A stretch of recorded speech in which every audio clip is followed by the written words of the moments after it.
Hey videographers, we have a lot of names for our roles, don't we? From DP to video producer to creative director. Are you looking to add live streaming engineer or live streaming director to the resume? Stick around for some advice on getting started as a live streamer, even if you haven't done it before.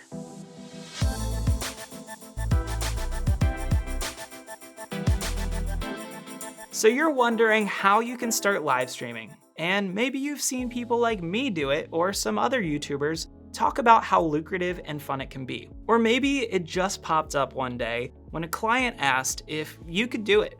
Either way, we'll get you started by the end of this video. But first, you know what I'm going to ask? There's those two tiny buttons below this video. You see, I make these for free, but they don't pay to keep the lights on.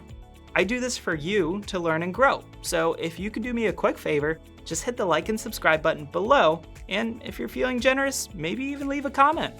Okay, great. So if you don't know by now, live streaming was the biggest pivot I made during the pandemic. It allowed me to take my video production business to new heights, and it separated me from the crowd. I quickly became one of the go-to people locally, and it grew to the point where other production companies were hiring me to travel as far as Des Moines, Iowa, just to be their streamer on site. The best part about that trip was the fact that I could fit all of my streaming gear into one Pelican case that fit in an overhead bin on the plane. This means that you don't have to have a ton of stuff to do this, and people will pay top dollar just to get someone who can make sure the stream goes off without a hitch. For those of you wondering how the heck I got here and wanting a little extra help to get started too, shameless plug, I do have an opportunity where you can work with me to learn how to start offering streaming in your business. The link is in the description below, and that's all I'm going to say. Now back to the good stuff.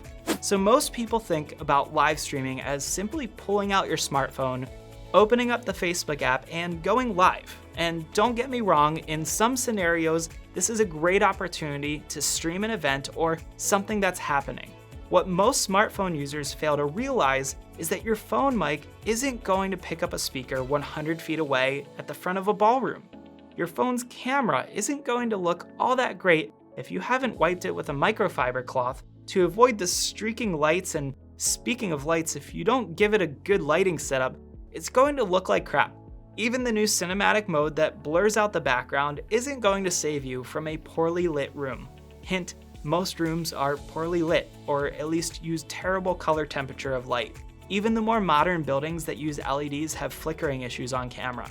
Needless to say, there's a time and place for streaming from a phone, but once you learn the secrets to live streaming from a DSLR, mirrorless or cinema camera, or really any other camera that can output an HDMI signal, then you really don't want to go back. So what does a stream look like? What am I talking about visually? Is it a Zoom with a talking head? Well, yes and no.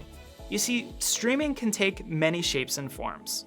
In some cases, it might be a single camera with what's called a capture device to bring a video feed into a computer as if it were a webcam attached to the computer, only it looks way nicer. In other cases though, our live streams have involved as many as 8 or 9 cameras covering an entire sports arena. When we get really fancy, our virtual streams can involve as many as 11 virtual speakers simultaneously on a panel. But all of these streams leverage multiple cameras, multiple graphics like lower thirds or transitional slides, video playbacks, and more. One live stream that we did involved a virtual DJ who DJs the breaks, and another one had a virtual illustrator that drew each of the speakers with speech bubbles about important quotes. Streaming is a broad term that describes how we send a show, videos, or guest speakers out to the masses.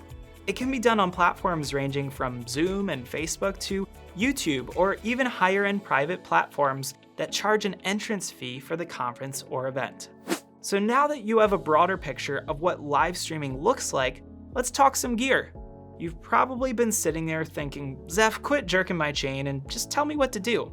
I respect that, and it's important to know your foundations and just how far you can go. Let's talk devices now. As mentioned previously, streaming can range from one camera to multiple. no graphics to lots of graphics, and all of that is going to determine which equipment you use. For our virtual events, it gets expensive. We use a TriCaster TC2, which comes in at around $35,000, and that's not including the bells and whistles to really pull off a great event. But don't be discouraged, because if you have access to just 3 items, you probably already have at least 2 of them, then you can get things going on the cheap. The first item that you'll need is a computer, which if you're watching this, you most likely have one. If not, you'll need to consider a computer that's powerful enough to handle video. Make sure that you have ample RAM, a good graphics card, and a powerful processor.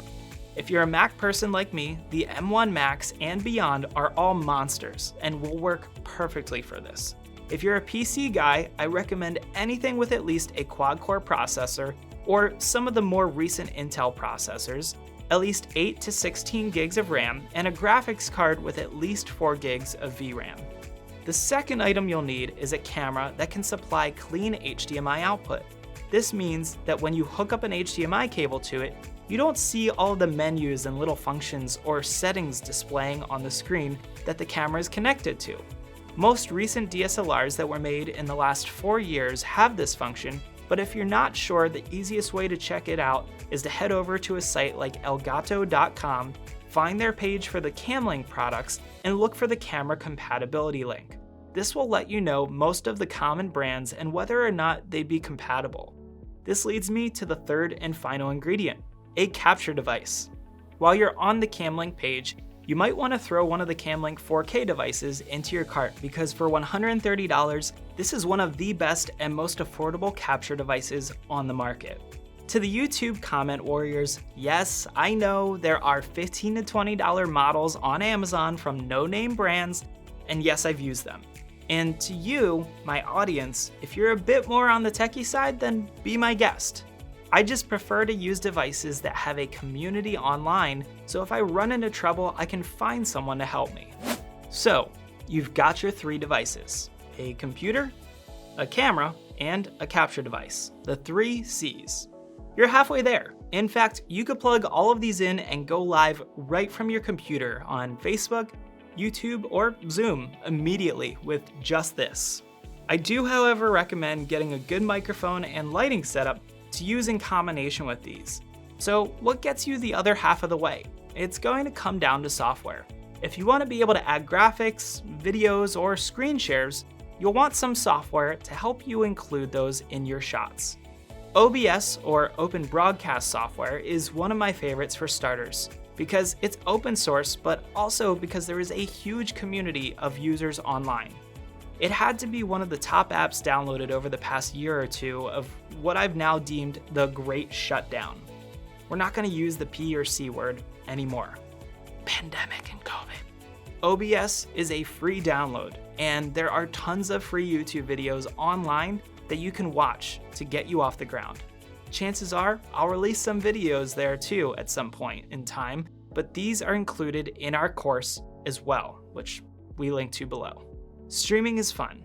Streaming can also get complex over time once you add in more cameras, more graphics, videos, and virtual guests. The software will only take you so far, but it's a fantastic start, and then eventually you can graduate to devices like the Blackmagic A10 Mini that take a lot of stress off your computer and allow you to do some pretty cool things. If you've been thinking about diving into streaming, I hope this video gave you some great foundational advice, and that you go out and start playing around with this later today.